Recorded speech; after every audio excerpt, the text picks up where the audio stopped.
En el año 1986, Batman llegaba al número 400 y su popularidad estaba on fire. DC pidió a varias celebridades que compartan algo que les guste del Caballero a la Noche. Unas simples palabras, algo para hacer mucho más especial el número. Y ahí mismo es donde entra el señor Stephen King. Lo tienen, ¿no? Se lo conoce como uno de los autores más grandes de terror. Algunas de sus obras más conocidas son Misery, Carrie o It. Incluso ya hablamos de Outsider en el episodio número 7. Sus palabras fueron tan elaboradas, tan inspiradoras hacia el murciélago de Gotham, que solo se utilizó ese texto para el número. Su descripción fue tan perfecta que todos los fanáticos de Batman nos hemos sentido así alguna vez, o sea, nos sentimos identificados. Dicho texto se llama Why I Chose Batman. ¿Por qué elegí a Batman?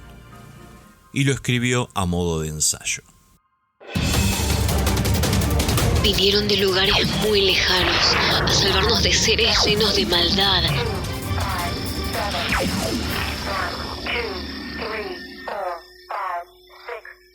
Mientras tanto, en este podcast disfrutamos de su guión y dibujo. Sobredosis de cómics. No importa el multiverso. Ahí estaremos. Hola gente, ¿cómo va? Si es la primera vez que me escuchás, bienvenido. Si ya me escuchaste antes, gracias por volver. Mi nombre es Pablo Fontañez y esto es Sobredosis de Fandom. Un podcast donde alimentamos nuestra ñoñez y hablamos de lo que todo el mundo alrededor nuestro está cansado de escucharnos hablar. Hablamos de cines, series, libros y cómics. Este es el episodio número 31 y, como ya les dije antes, voy a leerles el ensayo ¿Por qué elegí a Batman? Porque yo también elijo a Batman. No busque más. Sobredosis de Fandom es lo que tenés que escuchar. Cuando era niño, ciertas preguntas tenían que ser contestadas, o al menos discutidas. Si hallarles una posible respuesta era imposible. Una era si creías que en la Serie Mundial la racha sin hits de Don Larsen era maestría, destino o simplemente una tonta suerte. Otra se refería a lo que se encontraba dentro de las pelotas de golf. Es decir, todos sabíamos lo que se encontraba en la superficie blanca. Millones de ligas. Pero había algo más en el centro exacto. Un líquido que muchos creían era el veneno más letal del planeta. Otros consideraban que era una sustancia tan peligrosa que te destrozaría los dedos al contacto, dejando los huesos. Y otros incluso creían que era un explosivo que detonaría al contacto con el pavimento. Estaba la pregunta del por qué los personajes de Disney llevaban guantes blancos. La pregunta de que si existía un set completo de cartas verdes de David Crockett. Las rojas eran simples de conseguir, pero las verdes eran particularmente escasas. La pregunta de si saldrías de cabeza en China si existiera la posibilidad de cavar un hoyo de aquí hasta allá, por el centro de la Tierra. Eran preguntas que se contestaban cuando tenías mucha pereza de nadar hasta la balsa. Solo te tirabas a reposar en la playa. O cuando caminabas a casa desde el campo de béisbol en un acalorado verano, con los pies quemándose dentro de tus tenis. O antes de dormir en los campamentos. Y una siempre era esta. ¿Prefieres a Batman o a Superman? Yo siempre elegí a Batman. Me imagino que muchos amigos míos no se acuerdan de los cómics ni de la pregunta. Pero me alegro de contarles que yo jamás crecí. Solo me salió pelo en algunas partes de mi cuerpo y desarrollé una gran responsabilidad en el corazón. Teniendo amigos que vivieron lo mismo. Amamos a nuestra esposa e hijos. Hacemos nuestros trabajos, pero también seguimos leyendo cómics. Y yo todavía elijo a Batman. Esto no es para decir que no me gustó Superman. Permítanme decirles a todos los que aúllan por mi sangre, incluyendo editores, escritores e ilustradores que darían sus vidas, honor y sus sagrados cheques por proteger la imagen y el buen nombre del Hombre de Acero, que me gusta mucho. No podía no agradarte, porque era de los buenos, y, al contrario de los pensamientos de algunos estúpidos de antes y ahora, los niños se sienten naturalmente atraídos a los buenos. Gracias a Dios.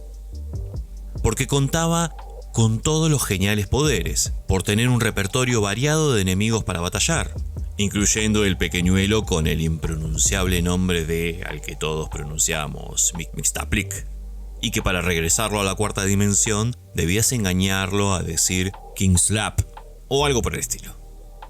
Porque contaba con impresionantes amigos como Perry White, que era el J. Jonah Jameson mucho antes de que el trepaparedes se graduara de los pañales a los pantalones. Pero había algo de Superman que siempre encontré un poco... déjame ver. No decepcionante, eso no es lo que quiero decir. Pero esperen, lo tengo. Preordenado. Era muy fuerte para mí, demasiado capaz. Quizás porque yo era un niño que usaba gafas gruesas, o tal vez porque el concepto de invulnerabilidad le daba una ventaja injusta. Ser bueno siempre debe ser más difícil que ser malo. Tomen por ejemplo el superaliento. ¿Es justo poder soplar a Metrópolis después de que Lex Luthor la hizo volar sobre el Atlántico con jets de poder nuclear? Quizás, pero yo tenía algo de complicaciones con el concepto.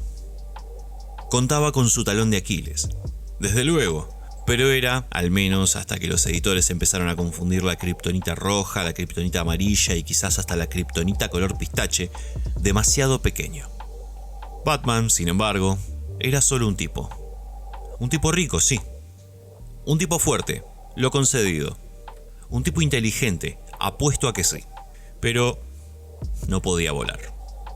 Pienso que eso formó mi preferencia más que otra cosa. Recuerdo los anuncios para la primera película de Superman. ¿Se acuerdan de la primera película de Superman, gente? Allá en el pasado, cuando el mundo era joven y los dinosaurios rondaban la Tierra. Los que decían, ¿vas a creer que un hombre puede volar? Bueno, yo no creía.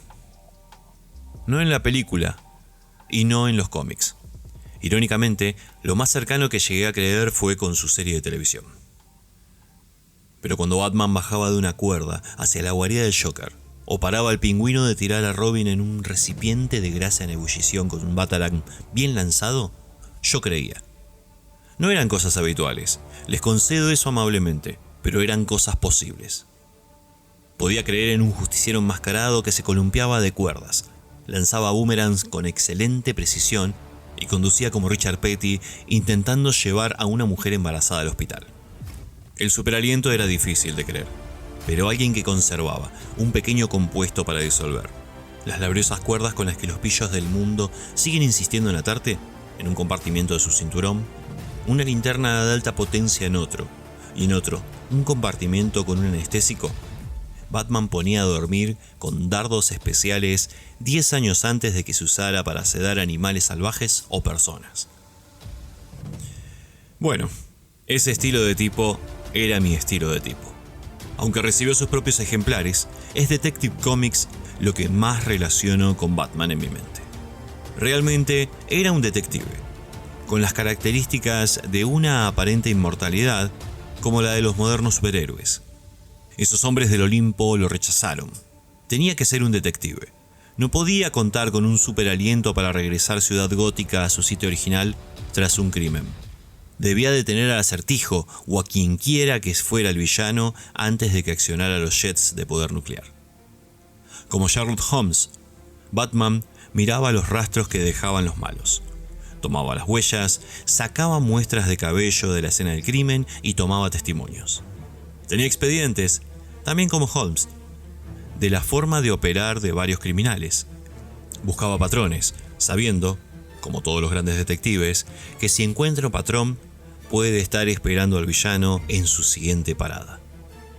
Batman vivía con un ingenio y combatió y desarmó, en ocasiones de modo brillante, a alguno de los mejores villanos jamás creados.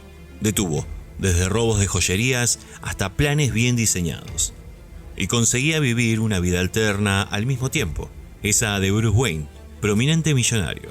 Recaudaba dinero, en los 60 recaudó más inteligencia y hasta recaudó un compañero, Dick Grayson.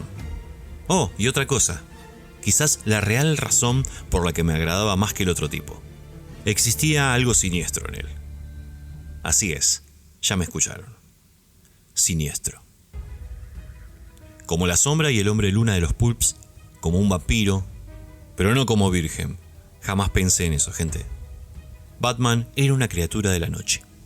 Desde luego, se le veía combatiendo el crimen durante el día de vez en cuando, pero generalmente era una figura en las sombras, o un hombre de sombría apariencia apareciéndose a través de una ventana en alguna hora de la madrugada, con su capa flotando como una gigante sombra. En esas viñetas de Batman que entraba a la fuerza, notabas casi siempre el miedo en los rostros de los malvados a quienes estaba por jalar por el retrete. Y yo siempre me identifiqué con esas expresiones. Claro, yo pensaba, y todavía lo hago, sentado junto al árbol en mi jardín, o en la regadera, o en el retrete, o como un niño bajo las sábanas con una linterna. Así es. Deberían verse aterrados. Seguro que yo estaría aterrado si algo de ese tipo me sorprendiera a la fuerza así. Tendría miedo aún si no hubiera hecho nada malo. Su hora era la noche. Las sombras eran su sitio. Como el murciélago, de quien tomó el nombre, él veía a través de sus manos, piernas y oídos.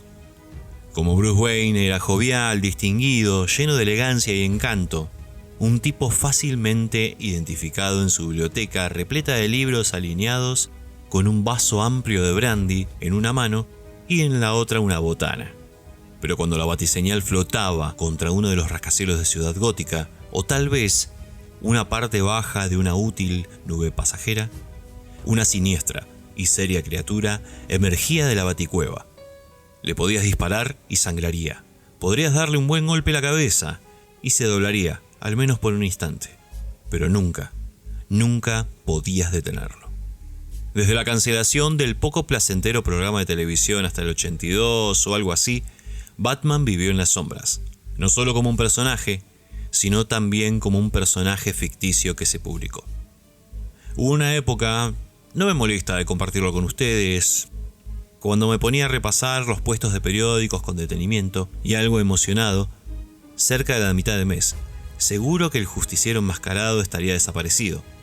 Un personaje que simplemente se desvaneció en el silencio y el pasillo de la oscuridad, donde creaciones increíbles como John Jones, Manhunter de Marte, Plastic Man, Black House, Captain Marvel y Turok, hijo de la Roca, habían terminado antes que él. Parece que estuve mal en preocuparme. Parece que no puedes derribar a un viejo murciélago. Durante los últimos 4 años o algo así, una de dos cosas han pasado. Nuevos fans se han interesado en las hazañas de Batman, o algunos de los viejos fans han estado tomando lugar nuevamente. De cualquier manera, el despegue en publicidad y las triunfantes ventas de The Dark Knight Returns de DC, quizás la más exquisita pieza del arte de un cómic jamás publicado en una edición moderna, parecieron asegurar el éxito continuo de Batman. Para mí, un gran alivio y un gran placer. Quiero felicitar al enmascarado por su larga y valiente historia, agradecerle las horas de placer que me ha entregado y desearle muchos años más de un heroico deber de lucha contra el crimen. Ve tras ellos, grandote, que tu batiseñal jamás falle, que tu batimóvil jamás se quede sin el combustible con el cual corre y que tu cinturón jamás se encuentre sin accesorios en un momento crucial. Y por favor, jamás vengas a atravesar mi ventana en la mitad de la noche. Me darías un susto que probablemente me causaría una hemorragia. Y además, grandote, estoy de tu lado. Siempre lo estuve. Sobredosis de fandom. Si te gustó el contenido de este podcast, apretá el botón seguir, así podés recibir una notificación cada vez que subo un episodio. Busca el botón de compartir y publicarlo en tus redes sociales, así mucha más gente me puede conocer. Recordá que el programa está disponible en todas las plataformas de podcast, como Apple Podcasts, Anchor, iVoox, Google Podcasts, Spotify, Overcast y Radio Public, entre otros.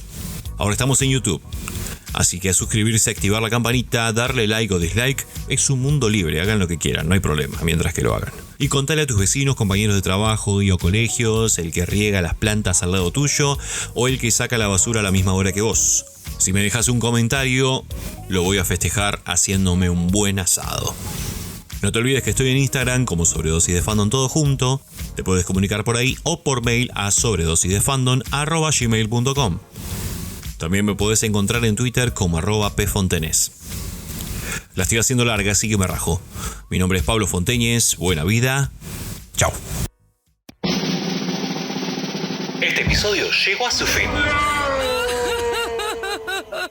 Pero no se preocupen, muy pronto subimos uno nuevo.